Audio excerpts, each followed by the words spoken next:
Almost 20 minutes before 7 o'clock. Thank you so much for staying with Morning Live.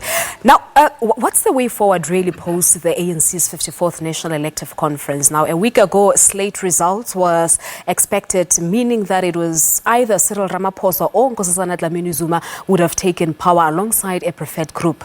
Now, the results, however, have led to a far more complex leadership, a 50-50 and sort of a conflicted split in the top six under Ramaphosa. And if one adds the results of the National Executive Committee or the NEC to that, then Dlamini-Zuma's faction has a stronger balance of power overall.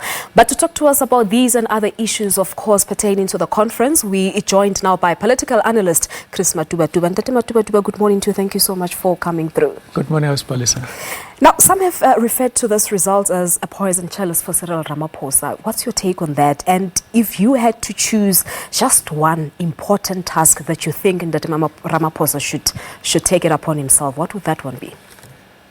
I think the labeling of it as a poisonous chalice already is a misnomer. I mean, it has been labeled so many things. Yes. But then, they always accuse the media of labeling them, giving them these labels. Because we have got, again, a combination of opposition parties. We never called it a poisonous chalice. But anyway, be it as it may, I think, his first task is to stamp his authority. He is now a leader. He could have been cautious leading to the conference because he wanted to be voted, he wanted elections, he wanted to win everyone within the factions of the ANC. But now he's a leader. He's a leader, he's a legitimate leader that has been elected. So he must stamp his authority. By doing what? What's the one of the things is that he has been on a ticket of anti-corruption. Yes. In his maiden speech, he said that corruption must stop now. It should not just be words like it has been in the past. Those words must be followed by actions. Now, ANC is the one that in Parliament has got majority. It passes legislation that is actually developed by the departments, and then it's passed in Parliament. That is majority ANC. Now, it also promotes best practice. One of them, even if it doesn't have a legislative power, it's King 4 code, which then I think now the King 4 is saying that describes or defines corporate governance as ethical and effective leadership, towards the achievement of 4 corporate governance outcomes, which is ethical conduct. It's if you talk about ethical conduct, whether it's within the ANC or within the state institutions that it has deployed, its deployees, it's something. It's everything else, anything else but ethical conduct. It's good performance. The performance of the economy, the performance in every aspect is not as good as it should be. And then again, effective controls. Effective controls within the ANC and within the government that the ANC is leading. And legitimacy. Again, legitimacy, you earn legitimacy. So Cyril Ramaphosa, I mean, there are dark clouds hanging over him. Now he must then earn that legitimacy. I think through election he has, but then he must show that he deserves to be the leader. Part of and of course, we know that the issue of corruption has sort of been his main theme during his campaign, and he's also obligated to ensure that the investigation into state capture is undertaken.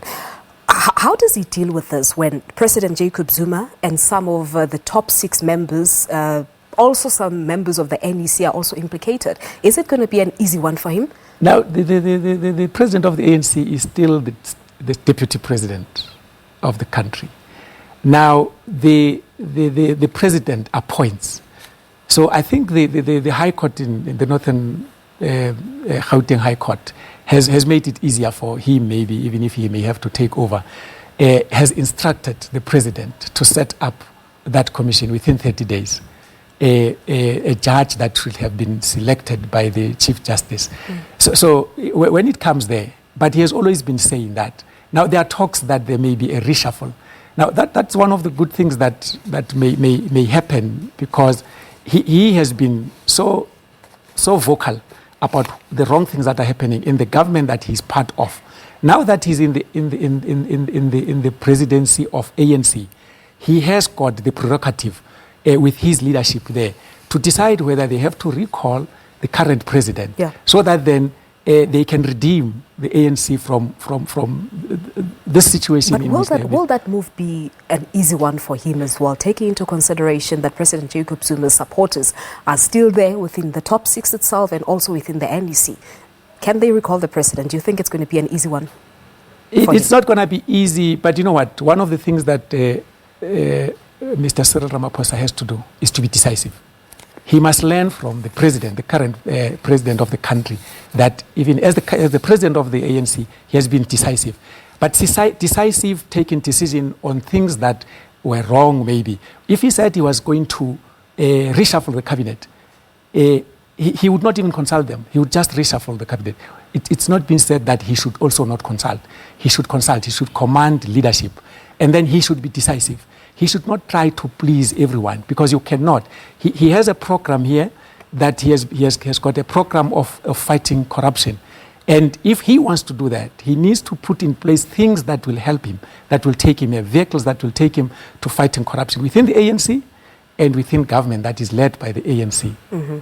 All right, so you do anticipate the reshuffling of the cabinet? Yes, he's one person that can be decisive. Look, he has got those negotiation skills. He's one person that doesn't bulldoze his ideas on people. But I think he's going to win them. Already, if we say it's a 50-50 split, there are rumors that actually David Mabuza defected from the NDZ to Ramaphosa. Yeah. So then if that is the case, and you see the way they have been voted for him and Paul Mashatile, they are the only ones that got more than 1,500 because of the deal that they struck there.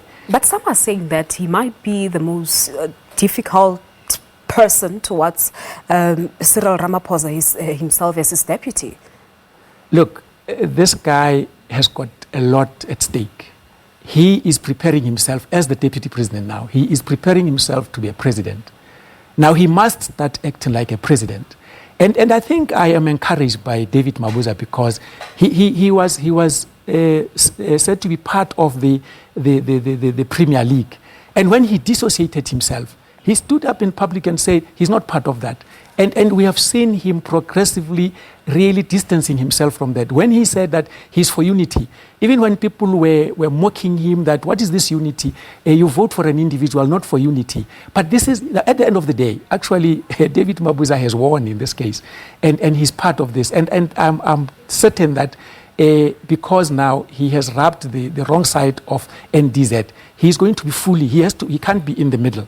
He has to be fully on the support. And because now he is now the president, not of a faction, of the deputy president, not of a faction, but of the ANC. All right. And I think he's going to move towards that direction. All right. Now, we're going to focus on some resolutions that were taken by the conference, but we need to take a quick ad break. Here on Morning Live, we'll continue our discussion with the way forward post the ANC's 54th National Elective Conference. As I said, you can become part of the conversation at Morning Live SABC.